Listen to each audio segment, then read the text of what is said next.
नमस्कार, स्वागत है आपका जनगणमन 24/7 पर, जो कि मेरा यूट्यूब चैनल है। आप उसे लाइक करें, सब्सक्राइब करें और लगातार आपके सुझाव मिल रहे हैं, लगातार आपके कमेंट्स मिल रहे हैं। उससे काफी चैनल का मनोबल मिला है, बढ़ रहा है। और इसके अलावा चैनल को ट्रैक्शन भी मिलता जा रहा है। सब आप देख रहे हैं कि अलग अलग बड़े जो हस्तियां हैं उनके साथ में इंटरव्यूज भी कर रही हूं और बहुत अच्छा रिस्पॉन्स इस चैनल को मिल रहा है, तो उसके लिए तहे दिल से बहुत बहुत शुक्रिया। और अब अदानी पर लगातार हमारा फोकस बना हुआ है। आपने देखा कि कांग्रेस ने एक यूनिक प्रोटेस्ट कल से करना शुरू किया। कल कांग्रेस के नेता संसद के परिसर में जैकेट पहने हुए नजर आए थे, जिसमें लिखा था कि अदानी और मोदी एक हैं। अब आज दूसरे दिन उन्होंने एक प्रोटेस्ट किया, जहां पर राहुल गांधी, प्रियंका गांधी और तमाम कांग्रेस के नेताओं ने मास्क पहना हुआ था। उस मास्क पर लिखा था मोदी अदानी भाई भाई। लेकिन कल आपने देखा कि संबित पात्रा ने अचानक से प्रेस कॉन्फ्रेंस सुबह किया और कहा कि राहुल गांधी गद्दार हैं। उसके बाद निशिकांत दुबे ने जिस तरीके से प्रहार किया कि देखिए, जॉर्ज सोरोस, राहुल गांधी और ओसीसीआरपी, ये तीन त्रिकोण है, ये तीन जो एंगल्स हैं त्रिकोण के, ये एंटी इंडिया हैं और इंडिया को साबिटाज कर रहे हैं और भारत की राजनीति को साबिटाज कर रहे हैं। उसके बाद कांग्रेस ने कल शाम, देर शाम तक प्रिविलेज नोटिस भी कर दी।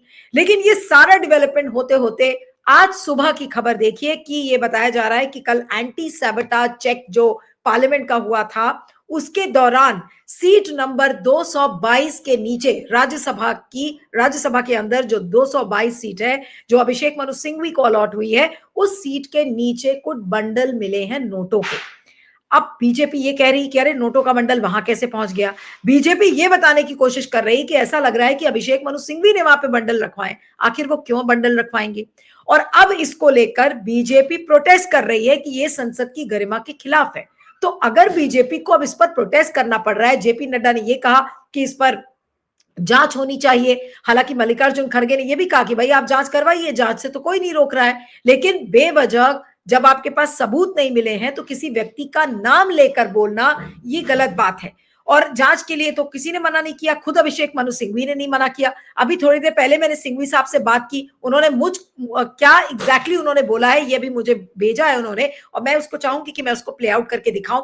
तो बैक स्टेज में नवीन अगर आप हैं तो इसे जरा प्ले करिए और प्ले कर। quite astonished to even hear about it about 5 minutes ago. I never heard of it. I reached the inside of the house yesterday at 12:57 p.m. In the afternoon. The house rose at 1 p.m. 3 or 4 minutes after I entered the house. From 1 to 1:30 I sat with Mr. Ayodhya Prasad in the canteen in Sangam and had lunch. At 1:30 I left Parliament. So my total stay in the house yesterday was 3 minutes and my stay in the canteen was 30 minutes. I find it bizarre that even on such issues, politics is raised. Of course, there must be an inquiry as to how people can come and put anything anywhere in any seat. It means that each of us must have a seat where the seat itself can be locked and the key can be carried home by the member of parliament, because everybody can then do things on the seat and make allegations about the seat. If it was not tragic and serious, it would be comic. I think everybody should cooperate in getting to the bottom of this. And if there is a failing in the security agencies, that must also be completely exposed. दोस्तों, मुझे करीब 5-7 minute पहले किसी ने ये बताया। मैं तो अचंभित हूँ, मैंने कभी न सुना, इसके बारे में मुझे कोई ज्ञान नहीं। रोचक बात यह है कि कल 12:47 पे 12:57 दोपहर में मैं हाउस के अंदर आया और 1 बजे हाउस राइज कर गया। अपना अटेंडेंस मार्क करके मैं अंदर घुसा और फिर 3 मिनट बाद हाउस राइज कर गया। 1 से 1:30 तक मैंने मिस्टर अयोध्या प्रसाद के साथ लंच लिया संगम कैंटीन में, और 1:30 बजे मैं वापस सुप्रीम कोर्ट आ गया क्योंकि कोई महत्वपूर्ण मामला था 2 बजे। मेरा पूरा कल का हाउस के अंदर बैठक 3 मिनट की थी। मुझे तो ये इतना हास्यास्पद लगता है, अगर ये गंभीर नहीं होता तो हास्यास्पद होता कि शायद हर मेम्बरान की हर सीट पे एक एनक्लोजर बनना चाहिए कांच का, जिसके अंदर लॉक एंड की हो। जो मेंबर अंदर बैठे तो उस उसको खोल के बैठे, नहीं तो आजकल तो सीट भी खतरनाक हो गई बैठने की। हाँ, निश्चित रूप से इसकी कार्रवाई होनी चाहिए। अगर कोई सुरक्षा की गफलत है तो उसको देखना चाहिए, लेकिन ये गंभीर भी है, हास्यास्पद भी है कि इसमें राजनीति खेली जाए किसी रूप में। यानी सर आप डिसोल्व कर रहे हैं, वो आपका कुछ लेना देना नहीं उन पैसों से? अभी तक मैंने क्या बोला? हिंदी भी समझते हैं आप, तो इंग्लिश भी समझते हैं। बिल्कुल। वीडियो भेजिए। तो आपने देखा कि अभिषेक मनु सिंघवी ने क्या कहा। उन्होंने कहा कि भाई ये डेंजरस चीज है, आपको सीट किसी भी एमपी की आपको उसमें लॉक करने की सुविधा होनी चाहिए, क्योंकि ऐसे कोई भी चीज रखकर चला जाएगा और बाद में उस एमपी के ऊपर एलिगेशन लगाया जाएगा। लेकिन मेरा सवाल आज सिंपल है कि क्या अदानी के ऊपर जो कांग्रेस यूनिक प्रोटेस्ट कर रही है, कल जैकेट पहन के किया, आज मास्क पहन के कर रहे हैं, क्या उस प्रोटेस्ट को डाइल्यूट करने की कोशिश की जा रही है? क्योंकि आप ये सोचिए कि अगर कॉलेज के लड़के लड़कियां और सड़क पर जाते हुए लोग अगर इस तरीके की जैकेट और मास्क पहनकर जाएंगे तो इससे क्या होगा? क्या आज अदानी मोदी एक है, इसका मैसेज आज पूरी तरह से संदेश नहीं चला जाएगा? और दूसरी तरफ आज एक किसानों का जत्था पंजाब से दिल्ली की तरफ भी आ रहा है, तो क्या ये पूरा एक ध्यान भटकाने का प्लान है? और जो बात कल गौरव गोगोई ने कही कि ये जो अदानी के स्लीपर सेल पार्लियामेंट के अंदर बैठे हैं, क्या वो सक्रिय हो गए हैं? आज इसी पर हम बातचीत करेंगे। हमारे साथ ऑल इंडिया कांग्रेस कमेटी के प्रवक्ता प्रबल प्रताप शाही जुड़ रहे हैं। प्रबल जी, आपका बहुत बहुत स्वागत है, thank you so much for joining. और ये जो खबर है कि अभिषेक मनु सिंघवी की कुर्सी के नीचे कुछ बंडल मिले हैं नोटों के, उसके बाद कल निशिकांत दुबे का ये कहना कि ये जॉर्ज सोरोस का पूरा एक गैंग है जो कि एक्टिव हो चुका है, संबित पात्रा का ये कहना कि राहुल गांधी से बड़ा कोई गद्दार नहीं है, आखिर इन घटनाक्रमों के बीच और ये नोटों का बंडल मिलना, क्या इसके बीच में आप कोई एक कनेक्शन देख रहे हैं? जी देखिए, ये जो आज जो घटना बता रही है, तो राज्यसभा के अंदर जो नोटों का बंडल मिला है, ये नोटों का बंडल आप समझ लीजिए, ये नोटों का बंडल जो मिलना मिलना दिखा रहा है कि नरेंद्र मोदी और अमित शाह और बीजेपी आरआरएसएस घबरा गई, और घबरा कर वो जो है वो इस तरह के ध्यान भटकाने का काम कर रही है। अडानी को बचाने का काम शुरू किया गया है। अडानी पर जो जांच होनी चाहिए, नरेंद्र मोदी और अडानी फंस रहे हैं उस जांच में, इसलिए वो जांच न करानी चाहिए, इसलिए वो सारी चीजें की गई है। आप ये बताइए कि कोई भी वकील है बड़े, बहुत बड़े, और उनके पास स्टाफ है, तो वो पैसा लेकर जाएंगे क्या? और वो पैसा लेकर जाएंगे तो वहां रखेंगे क्या? ये सब ड्रामे हैं भारतीय जनता पार्टी आरएसएस के, और ये अडानी के एजेंट के तौर पर नरेंद्र मोदी काम कर रहे हैं। और जहां तक गद्दार की बात है, तो इस देश का सबसे बड़ा गद्दार कोई है तो नरेंद्र मोदी है, अमित शाह है, ये और आरएसएस है, और भारतीय जनता पार्टी, जिन्होंने देश के किसानों को गाली देने का काम किया। और आज जो है, जब आज 6 दिसंबर है, पहले तो ये आज जो है संविधान निर्माता बाबा साहब अम्बेडकर जी का महापरिनिर्वाण दिवस है। आज ही के दिन उनका महापरिनिर्वाण हुआ था, और मैं उनको श्रद्धांजलि देता हूँ। आज जब उनको श्रद्धांजलि दी जा रही है, तो आज जो है संविधान की का धज्जियां उड़ाने का काम भारतीय जनता पार्टी और नरेंद्र मोदी कर रहे हैं। एक तरफ किसानों का जत्था एमएसपी की गारंटी का कानून को लेकर, मांग को लेकर 101 किसानों का जत्था शंभू बॉर्डर से दिल्ली की ओर कूच करेगा, उस पर से ध्यान भटकाने के लिए सब किया जा रहा है। अडानी के मुद्दे को से ध्यान भटकाने के लिए किया जा रहा है, और कुछ नहीं है। ये देश के अंदर जो ये फेल हो चुके हैं, चाहे एमएसपी की गारंटी नहीं देने की बात है, चाहे जीडीपी का ग्रोथ रेट कम होता जा रहा है, बेरोजगारी चरम पर है, महंगाई चरम पर है, सरसों का साग हो या बथुआ का साग हो, या आलू हो, प्याज हो, और आपका कोई भी सब्जी जो है 80 रुपए से नीचे नहीं है, 100 रुपए से ऊपर जा रही है। उस महंगाई पर चर्चा ना हो। अडानी के साइलोज में मैं आरोप लगा रहा हूँ, ये जितनी भी हरी सब्जियां हैं सब अडानी के साइलोज में, आज जांच करो, उसकी जांच नहीं हो रही है। अडानी के साइलोज की जांच करो, पता चल जाएगा कितना आलू वहां है, कितना प्याज है, कितनी हरी सब्जियां वहां पड़ी हुई हैं। राहुल गांधी जी ने जो एक है तो सेफ वाला का जो नरेंद्र मोदी के नारे को वो किया है, उसको क्या कहते हैं, बेनकाब किया है, तब से भारतीय जनता पार्टी बौखला गई, नरेंद्र मोदी बौखला गए।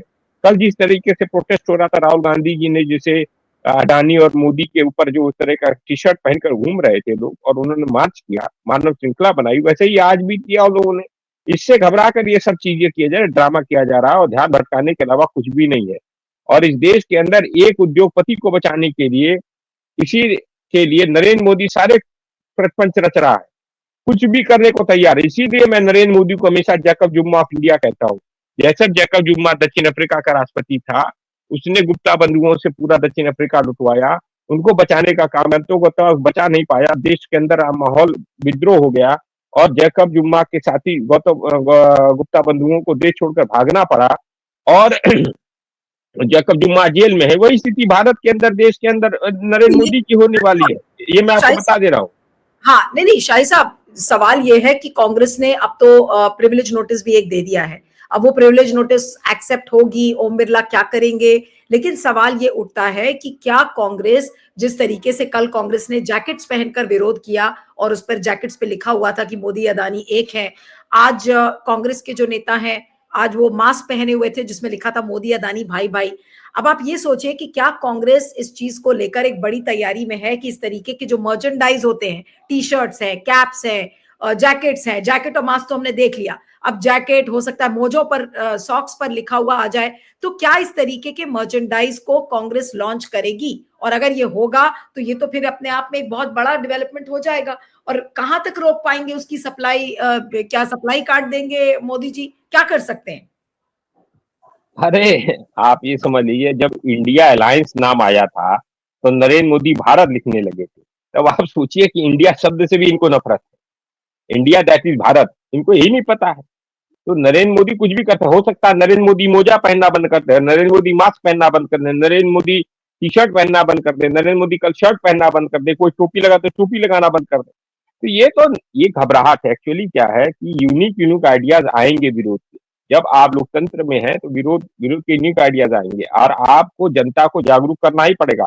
और आज जो है राहुल गांधी जी के इस विरोध प्रदर्शन से और लगातार जो उन्होंने विरोध 2023 फरवरी से शुरू किया, जिसमें उन्होंने अडानी और मोदी को एक्सपोज किया, अडानी मोदी भाई भाई का नारा लगा राज्यसभा लोकसभा के अंदर, उसके बाद राहुल गांधी जी की सदस्यता रद्द कर दी गई, उनका बंगला छीने उनको जेल भेजने की तैयारी शुरू हो गई थी। ये सब कोशिशें हुई हैं, तब भी राहुल गांधी टिके हुए हैं। लगातार अडानी ही मोदी है, मोदी ही अडानी है, मैं फिर से कह रहा हूं। और अडानी के लिए ही नरेंद्र मोदी 3 काले कानून लाए थे, अडानी के लिए ही 750 किसान शहीद हो गए, अडानी के कारण को बचाने के लिए, अडानी को भारत की जमीन देने के लिए, किसानों की जमीन देने के लिए 750 किसान शहीद हो गए। अडानी के लिए के कारण आज जो है हिंदुस्तान के तमाम आपका जो है विदेश जो नीतियां, उसमें बदलाव है। आज जो है अडानी के कारण भारत का बांग्लादेश से रिश्ता खराब है, अडानी के कारण श्रीलंका से भारत का रिश्ता खराब होने की स्थिति में है। अडानी के कारण आज आपकी इजराइल नीति क्या कह रही है, हाइफा पोर्ट में अडानी को आपने वहां पे अडानी को लाके दिया है। अडानी के कारण कीनिया की सरकार गिरने वाली थी, बच गई।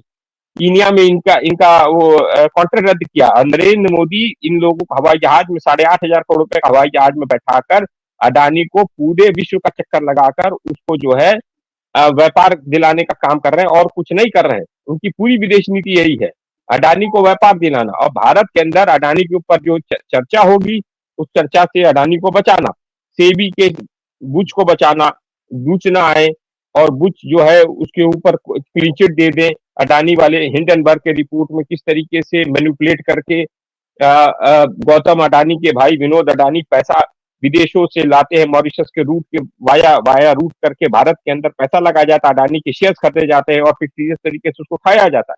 तो ये सब स्थितियां रही जो कल अचानक से, अब कल देखिए सुबह जब पार्लियामेंट में जैकेट पहनकर प्रोटेस्ट हुई, दूसरी तरफ संबित पात्रा ने अचानक से प्रेस कॉन्फ्रेंस करके ये कह दिया कि मुझे कहने में इस बात को कोई गुरेज नहीं है कि राहुल गांधी से बड़ा कोई ट्रेटर नहीं है, यानी कि राहुल गांधी से बड़ा कोई गद्दार नहीं है।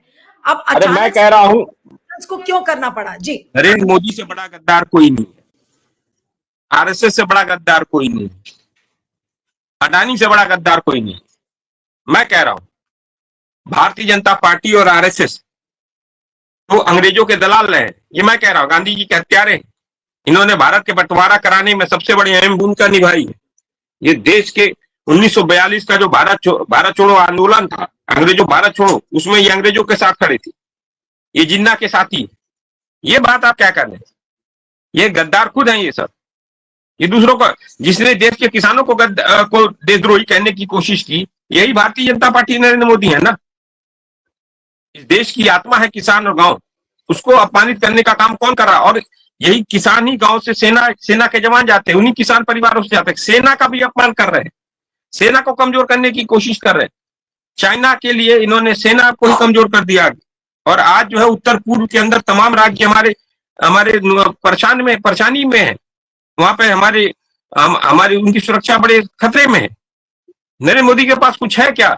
बस अडानी को बचाने के लिए सब कुछ कर रहे हैं। अडानी को बचाने के लिए ये पूरे देश को उस दांव पे लगाने के लिए तैयार है नरेंद्र मोदी। इतना वो अंधा हो गया है।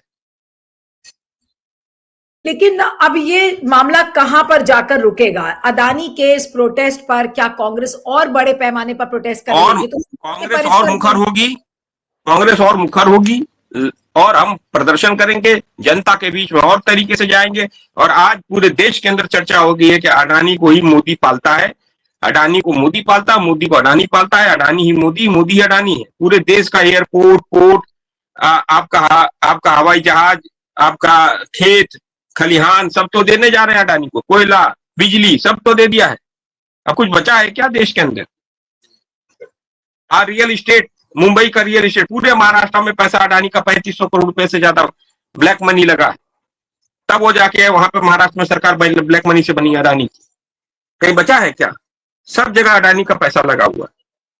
तो ये सब स्थितियां पूरे देश को पता हो रही है और धीरे धीरे पूरे देश के अंदर आंदोलन होगा।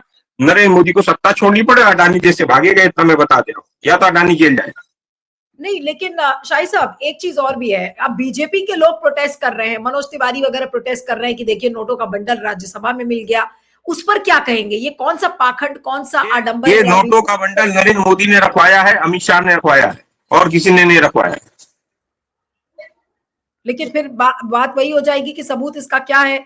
कि भाई आप कह रहे हैं कि बिना किसी सबूत के आप कह रहे हैं कि नोटों का बंडल और उन्होंने इस समय सीधे संसद जो है उसके मालिक जो है नरेंद्र मोदी और कोई नहीं। मोहन भागवत और मोदी मिलकर रखवाए, मैं कह रहा हूं, आरोप लगा रहा हूं। कह रहे हैं कि मोदी और शाह साहब ने वहां पर नोटों का बंडल रखवाया। हाँ, रखवाया। लेकिन सवाल यह है कि जांच में अगर मिलेगा भी तो कौन सी, कब रखवाया होगा, क्या हुआ होगा, इस पर भी तो सवाल खड़े हो रहे हैं ना। सीसीटीवी फुटेज की आप लोग मांग करेंगे कि भाई सीसीटीवी फुटेज बताइए। विपक्ष के सांसद संसद के अंदर सवाल उठाए जाए, सवाल तो सुनते नहीं, और उनकी छवि को खराब करने की कोशिश की जा रही है मात्र अडानी को बचाने के लिए। और अडानी की जांच होगी, कौन फंसेगा? नरेंद्र मोदी, अमित शाह फंसेंगे, भाजपा की सरकार फंसेगी।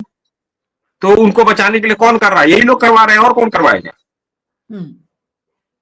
अडानी का जो स्लीपर सेल है वो नरेंद्र मोदी है, और कौन है? और कोई नहीं, सीधे सीधे नरेंद्र मोदी उसके एजेंट है।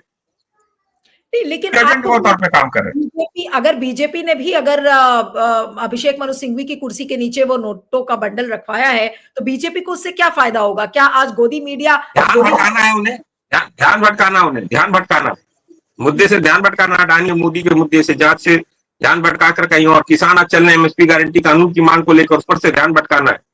न्यूज के जो हेडलाइंस इसको बदलना है, यही है उनका, और कुछ नहीं है इनका। ठीक है, चलिए, आपका बहुत बहुत शुक्रिया शाही साहब। Thank you so much. धन्यवाद। Thank you.